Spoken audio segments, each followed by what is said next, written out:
Today, we are going to dive deep into the two fundamental blueprints for all life on Earth, the two basic types of cells that build every single living thing. And we're going to do it by starting with a really common childhood problem and ending up solving a medical mystery that shows us exactly how something like an antibiotic actually works. So let's get right into it. So let's kick things off with a story you might find familiar. It starts with a weird rash, a trip to the doctor, and a whole lot of confusion. In this case, the diagnosis was ringworm. Now that sounds absolutely terrifying, right? Your mind just immediately jumps to some kind of worm burrowing under your skin, but as it turns out, that name is completely and totally misleading. And that brings us to the central mystery we're going to solve today. See, for most infections, the game plan is pretty simple. You take some antibiotics, but not this time. An antifungal cream was prescribed instead. So why? Why didn't the usual go-to treatment work on this little red spot? Well, the answer lies in a fundamental division that splits all life on this planet into two major camps. To crack this mystery wide open, we have to get a handle on one of the biggest ideas in all of biology. And it's this: every living thing, from a tiny bacterium to a huge blue whale, is built from one of just two basic cellular blueprints. Understanding the difference between them, that is the key to unlocking our ringworm puzzle, and honestly, so much more.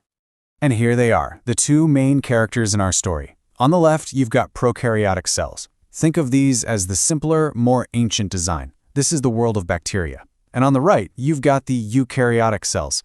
These are the more complex, more organized cells that make up plants, animals, and fungi. So yeah, that means you, me, the mushrooms in the yard, that algae in a pond, we are all built from eukaryotic cells. Now, how in the world do you keep these two straight? Well, there's this fantastic little trick that works every time. Just remember, pro rhymes with no because prokaryotes have no nucleus and no membrane-bound little organs, which we call organelles. And eu rhymes with do because eukaryotes do have a nucleus and they do have all those specialized organelles. Keep that little rule in your back pocket as we take a closer look at each one. Okay, first up, let's meet the prokaryote, the simple original.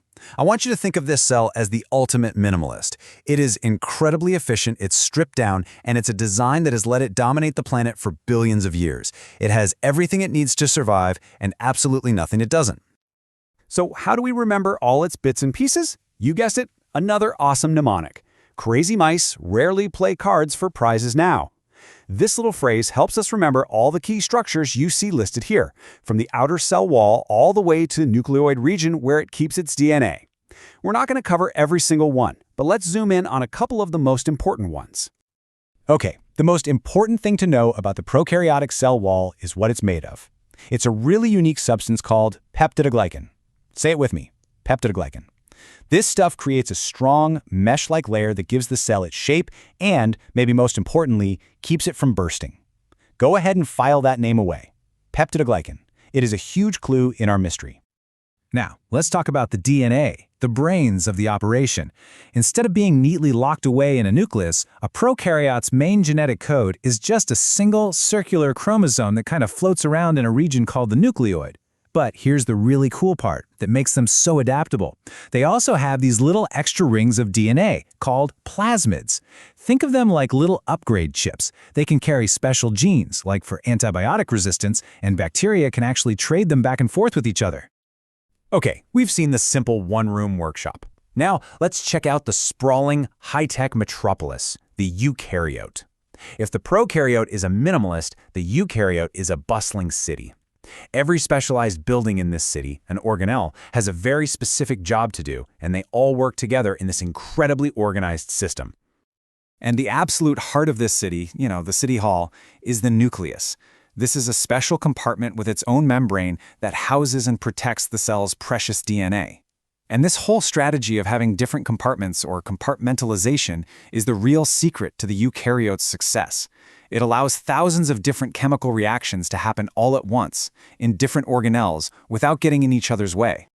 Want to see just how organized this city is? Let's follow a single protein on its journey. It starts its life at a ribosome. Then it travels through the rough ER, which is kind of like a factory where it gets modified and folded into the right shape. From there, it's off to the Golgi apparatus, the city's post office, for packaging and labeling. Finally, it's loaded into a little transport bubble called a vesicle and shipped right out of the cell across the membrane. This whole sophisticated assembly line is a perfect example of just how complex eukaryotes are. All right, we've met our two contenders. Now it's time to put them head-to-head in the ultimate showdown. And I mean it. Pay close attention here, because the key differences on this next slide are exactly where we're going to find the solution to our ringworm mystery. This table really lays it all out for us. First, just look at the size difference. Eukaryotes are absolute giants by comparison. We already know about the nucleus, of course, but check out the details. The DNA is circular versus linear, and here are 2 points that are so important for later. First, the ribosomes, the protein factories, are different sizes. There are smaller 70S size in prokaryotes and a larger 80S size in eukaryotes. And second, look at the cell wall. It's made of that special peptidoglycan in prokaryotes versus totally different materials in eukaryotes. Every one of these differences is a potential weakness we can exploit. But, the story isn't quite as simple as team prokaryote versus team eukaryote. It turns out there's also a ton of diversity within each of these two major groups. Not all eukaryotes are built the same, and neither are all prokaryotes. So let's start with our team, the eukaryotes. A plant cell and one of your own animal cells are both eukaryotic, but they're built for totally different jobs. Plant cells have that rigid cell wall for structure. They have chloroplasts to turn sunlight into food, and a giant central vacuole for water storage. Our animal cells don't have those, but we have our own special tools, like lysosomes that act as recycling centers, and centrioles that help with cell division. Prokaryotes have their own incredible diversity too. And one of the most critical distinctions in medicine is based on something called a Gram stain. See, bacteria with a thick, exposed wall of peptidoglycan are called gram-positive. They soak up a purple stain and are often vulnerable to antibiotics like penicillin. But gram-negative bacteria, they're trickier. They have a thin peptidoglycan wall, but it's protected by an extra outer membrane. Think of it like a shield. That extra layer keeps the stain out. And unfortunately for us, it also makes them naturally resistant to a lot of antibiotics. Okay, we have officially gathered all the clues. We know the difference between prokaryotes and eukaryotes. We've seen the variations within each group. It is time. Let's put it all together and finally solve the mystery of the ringworm and the antibiotics that didn't work. Here it is, the absolute key to everything. Antibiotics work because they are precision weapons. They are specifically designed to attack structures that are unique to prokaryotic cells. For example, an antibiotic like penicillin works by finding that peptidoglycan cell wall and just destroying it, causing the whole bacterium to fall apart. Other antibiotics are designed to jam up those smaller 70S ribosomes, stopping the bacteria from making proteins while leaving our own larger 80S ribosomes completely untouched. And here is the final, satisfying piece of the puzzle. Ringworm isn't a worm, and more importantly, it isn't caused by a bacterium. It's a fungus.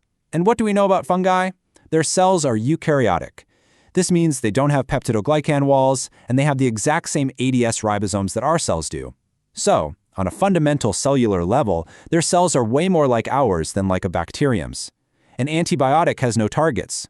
Using an antibiotic on a fungus is like trying to unlock your house with a car key. The parts just don't match. And this brings us to a final, really profound challenge that shows why all of this matters so much. Since our own cells and fungal cells are both eukaryotic, they share a ton of the same basic machinery. So think about this. How do you design a drug that can kill an invading fungal cell without harming the patient's own cells in the process? The answer is really tricky. It's all about targeting the few, subtle differences that do exist, but it's a much harder problem to solve. And it all comes back to this fundamental tale of two cells.